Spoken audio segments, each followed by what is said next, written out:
Welcome to the Essence of Health Tea Time Podcast. I am your host, Dr. Shayla Toombs-Withers.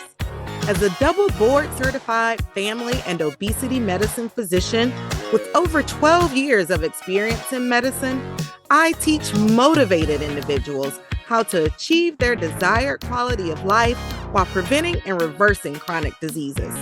It's tea time. On today's episode of the Essence of Health Tea Time Podcast, I have a special guest.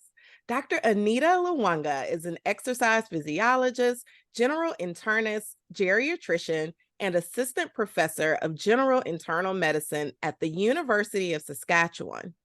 Dr. Lwanga's mission is to provide compassionate and holistic care. She helps her patients optimize their diet, exercise, sleep, and medication so that they can stay healthy, active, and out of the hospital. Dr. Lwanga can be found on LinkedIn and on several social media platforms. Welcome to the show, Dr. Lwanga. I'm happy to have you here. Thank you so much for having me. I'm so excited to have this conversation with you. Yeah, same here. Now, I know, when we've chatted before, part of your background is that you are a gymnast, which I find is just really exciting that, a medical doctor is also a gymnast. So with that background, what were some of the things that you incorporated at that time to maintain a healthy weight? That's a great question. I think the number one thing was just being extremely active. I think we used to train somewhere in between 16 to 20 hours per week. So Oh, you can wow. imagine by the time you're training that much, you can probably get away with doing a few other things, not eating healthy all the time, and still maintain a good weight.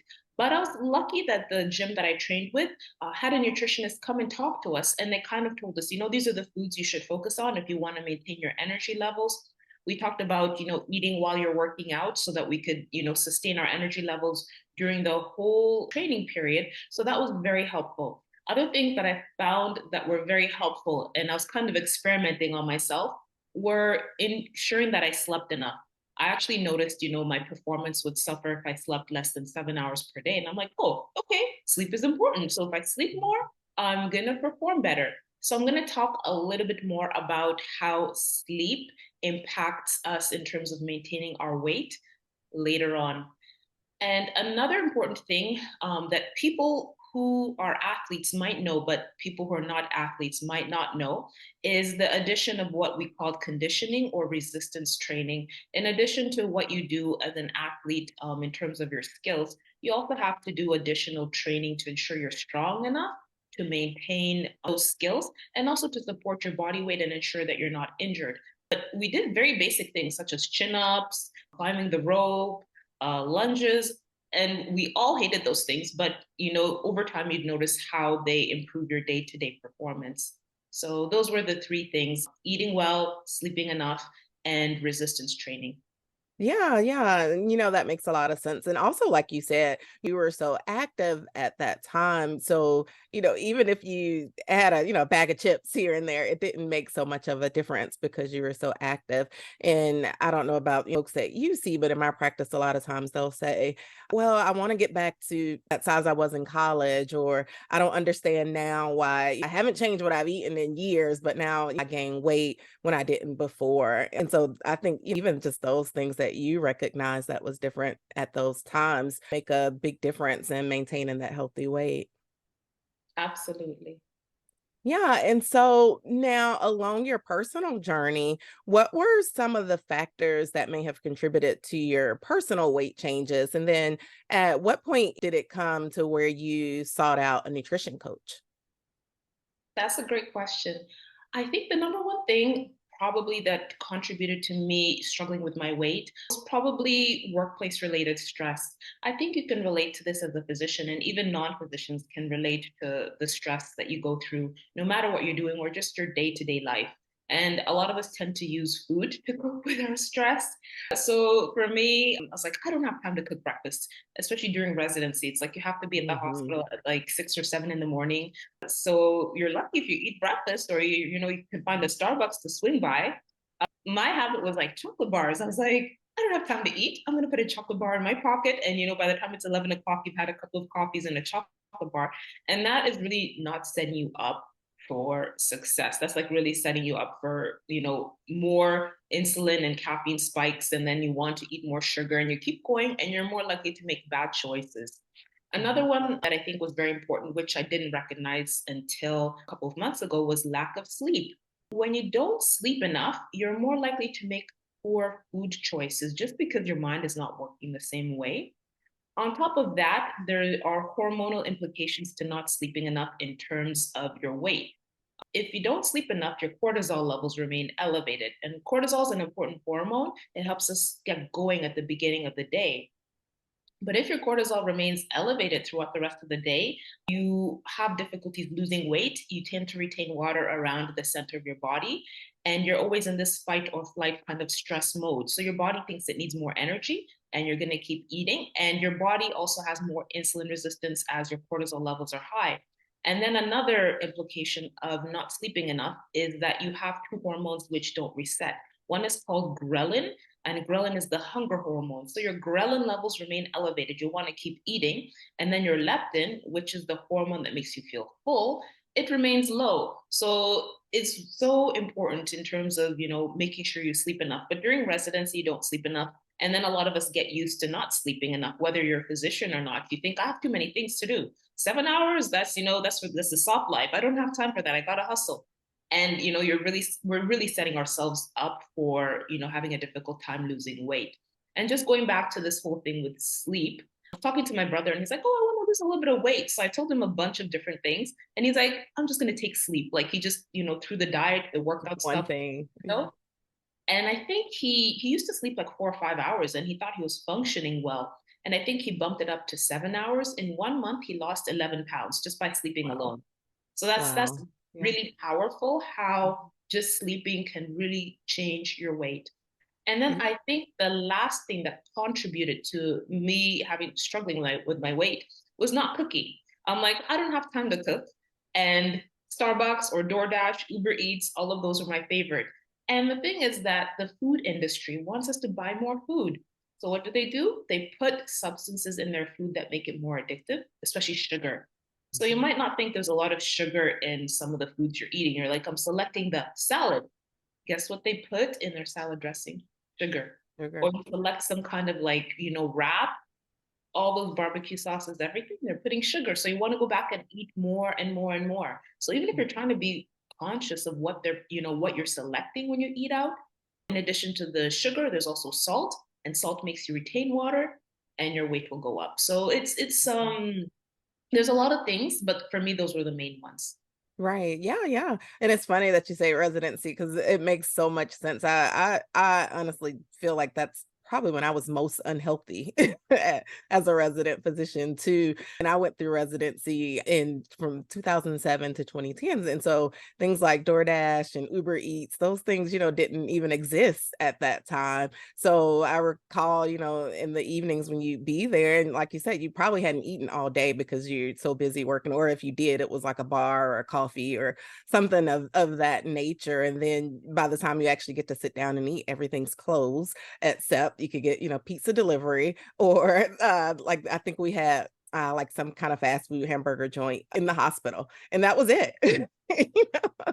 And those were your options. And eating like that just multiple days a week because it was the time of the 40-hour shift and the 80-hour week. And so you really pretty much lived there.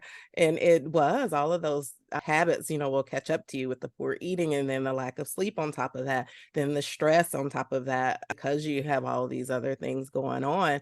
And then for many of us, even after we get past that point, we still don't we've developed these bad habits, and so we still don't go beyond that because we still feel like, oh well, I've got so much work to do, or I have this to do or that to do, and you don't go to sleep. And I often find myself now, even when I coach clients, it's when they're telling me about these late night cravings that they get, and I'm like, no, let's break that down a little more and let's think about that. Were you really hungry? You probably were tired and your body was telling you to go to bed, but you felt like, if you get this ice cream or this thing because you felt like you were craving that. So even those kinds of things and thinking about the more in depth of what's going on and why you're feeling that way, like you said, definitely makes a difference there.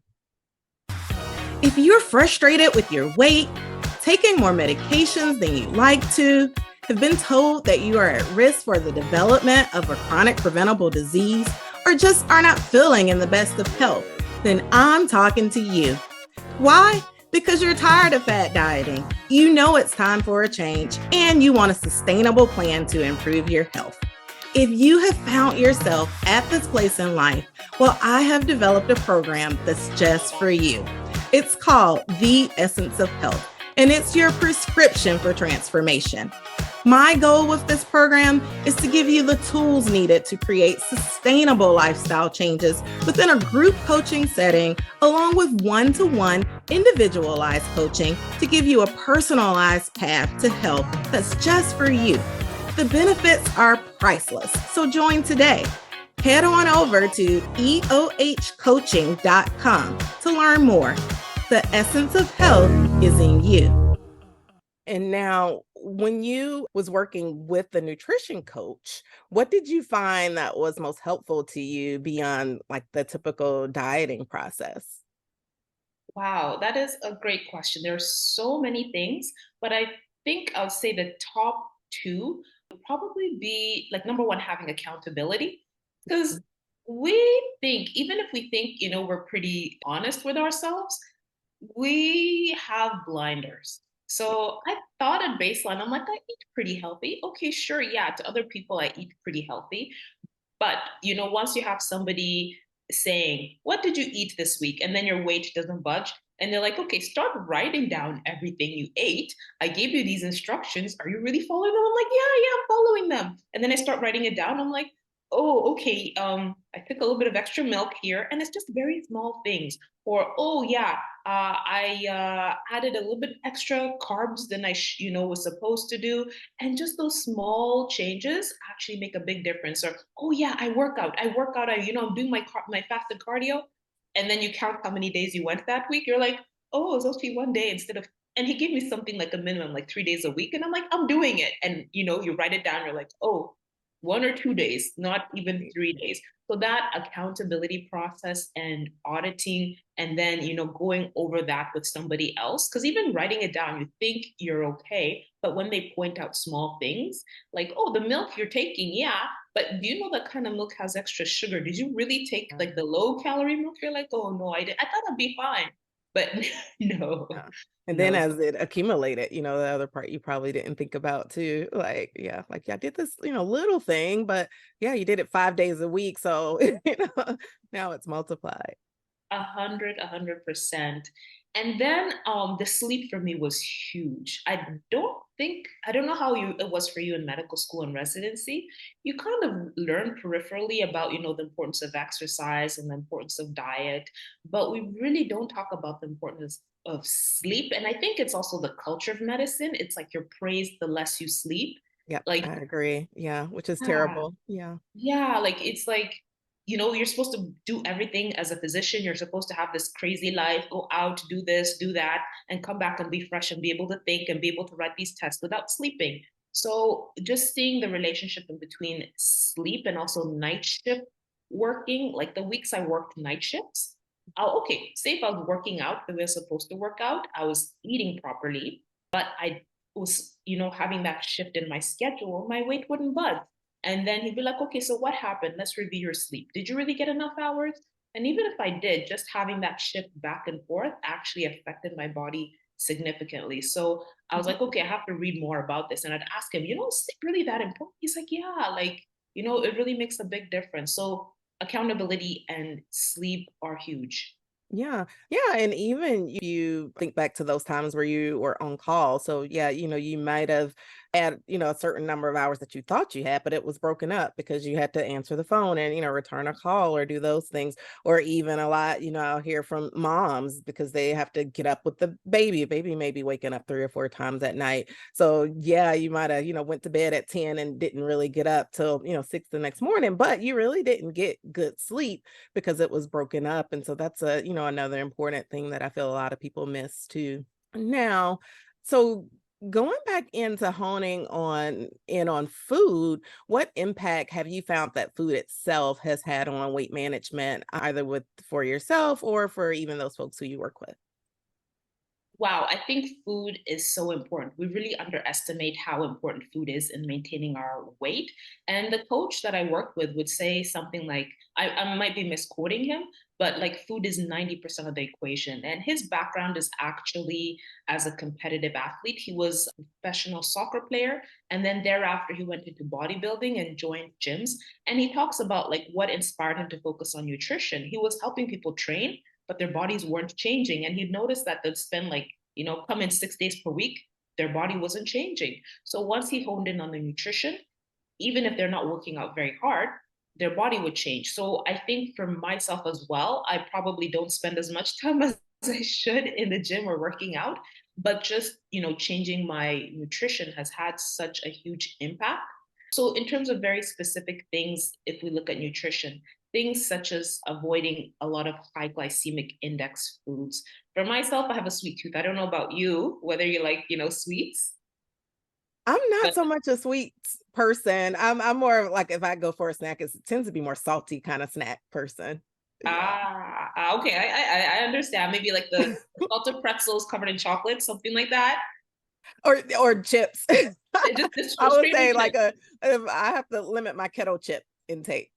Ah, And ah. only kettle chips. I am picky from that standpoint. Yeah, so for me, it was a sweet tooth. I can eat sweets all day. I'll eat sugar all day. But the problem with eating too much high glycemic index foods is that your body spikes insulin. And then if you're eating them at the end of the day, your body has nothing to do with that sugar. So guess what? You're going to pack on the pounds. So, in terms of the program that he put me on, if I'm eating high glycemic index foods, I'm limiting them to early in the day when I'm going to burn them. As the day goes on, I cut back on even things like fruits, high glycemic index fruits, I cut back on that. And then another thing that was also very important is eating enough protein to feel full. So in his program, he actually tells you the amount of portion of protein you need to eat. And for me, I thought that was quite a large portion. And I'm like, how am I going to lose weight if I'm eating this much meat? But actually, eating enough protein helps you keep full, and your body needs that protein to maintain your muscle mass. And even just to build like things like your hair, your skin, your nails, you need protein. And another thing that I was also surprised about, but pleasantly surprised, is the amount of fat that he instructed me to eat. I eat fat with every meal, and it's like a good, healthy source of fat, such as avocado or nuts. But he told me, it's so important to have fat with every meal so you feel full. So, I grew up in like I think the 80s, 90s where it's like low fat, high like all those foods. So I was like, what? I get to eat like avocado. This is different, but it was so good because it's like sustainable and like very Yeah. balanced in the way you're eating. So those were the three things. Just to repeat again: Yeah. low glycemic index foods, eating enough protein, and eating enough fat. Yeah, a lot of the problem with a lot of those low fat things, especially the things that they, advertise, oh, low fat and put, slap it on the label, is that they then substitute that for sugar most of the time.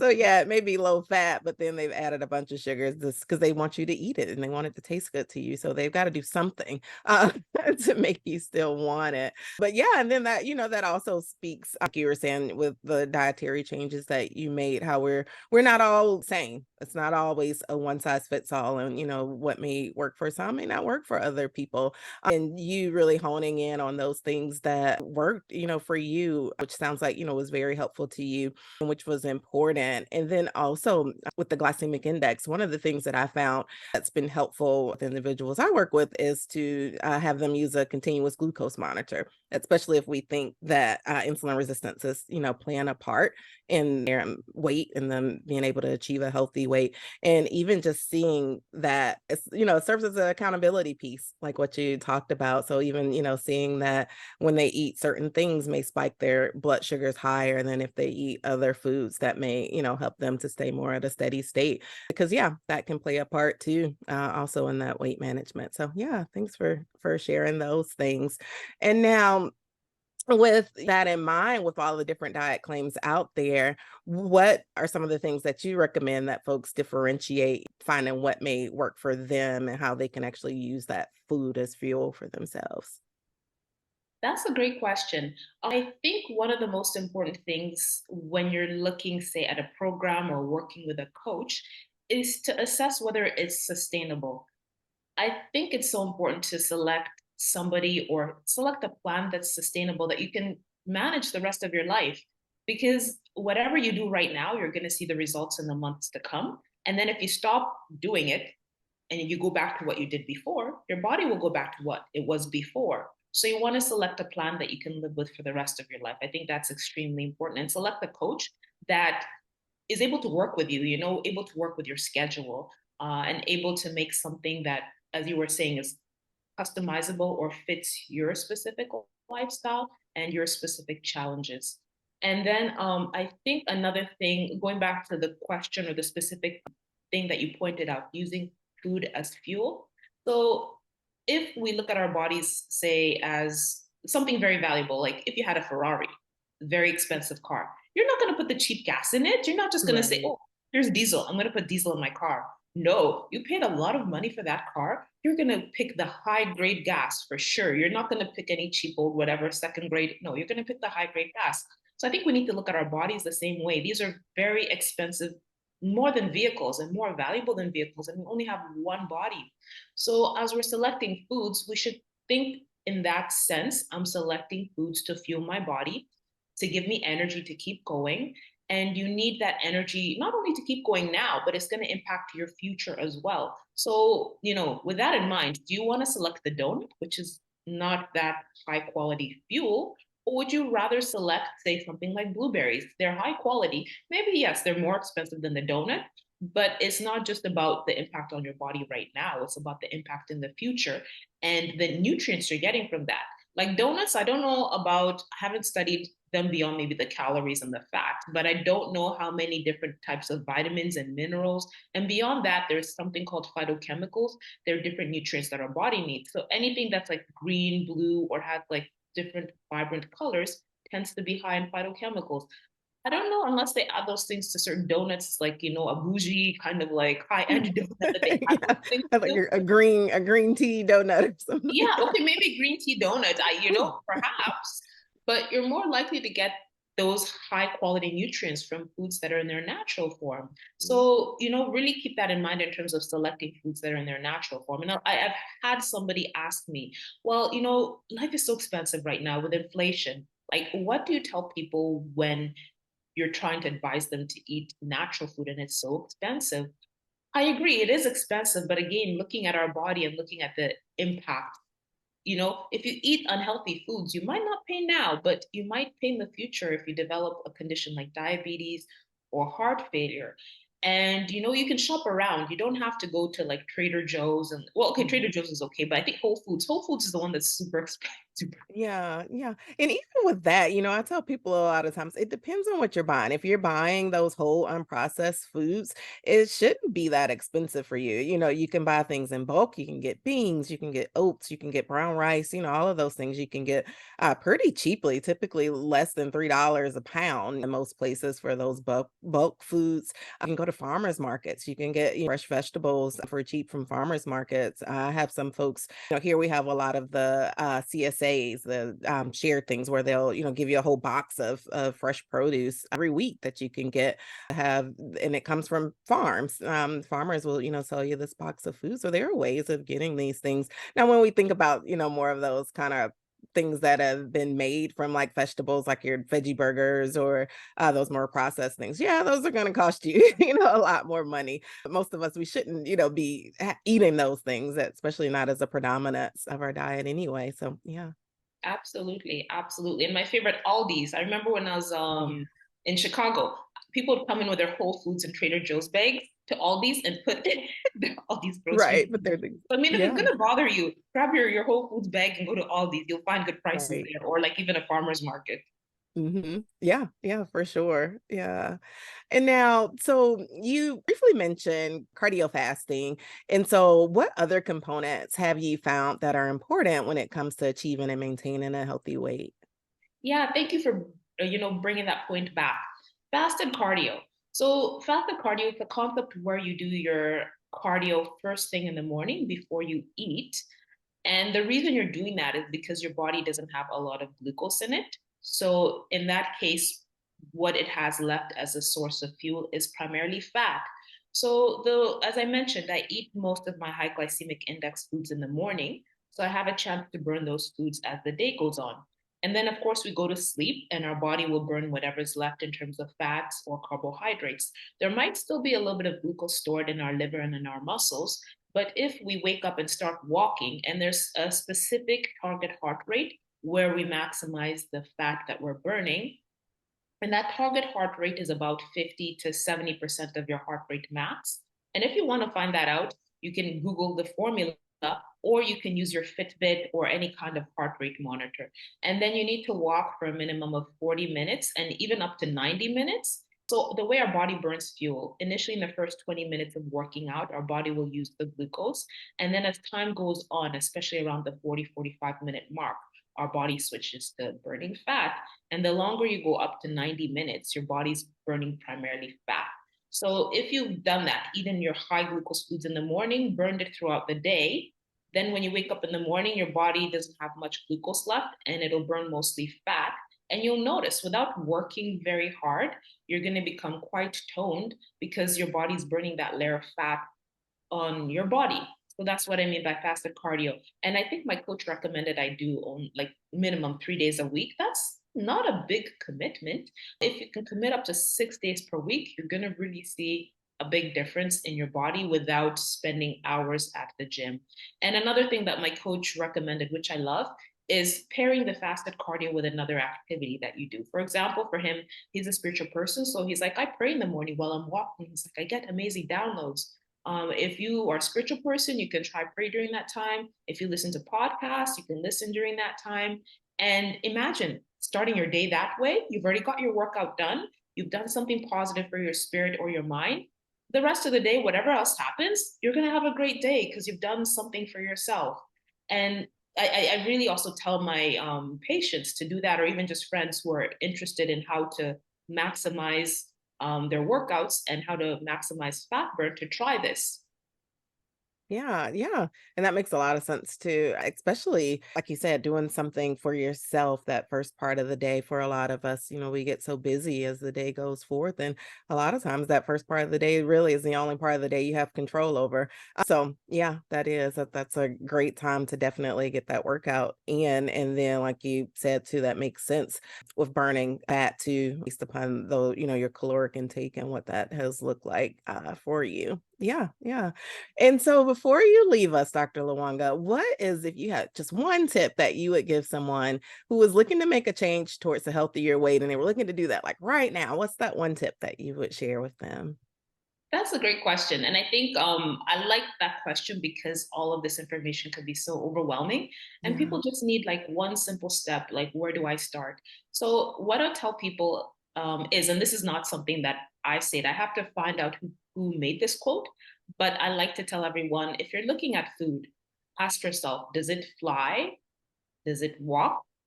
Does it swim? And did it grow that way? So a lot of the stuff, if you're looking at what you're having for breakfast, my favorite, Starbucks, I'm gonna get one of those wraps, of course. But most of the stuff in there is not did not grow that way. It's not in its natural form. Maybe coffee, if I'm doing black coffee, it's pretty close to its natural form. But all the whipped cream, the other stuff we add, it's not in the natural form. But a more healthy breakfast would be, say, something like eggs with avocado. The avocado grew that way. The eggs came out of the chicken that way. That's, very close to its natural form. And then if you want to add like sweet potatoes with the skin on, that's pretty close to its natural form, or blueberries or some kind of fruit.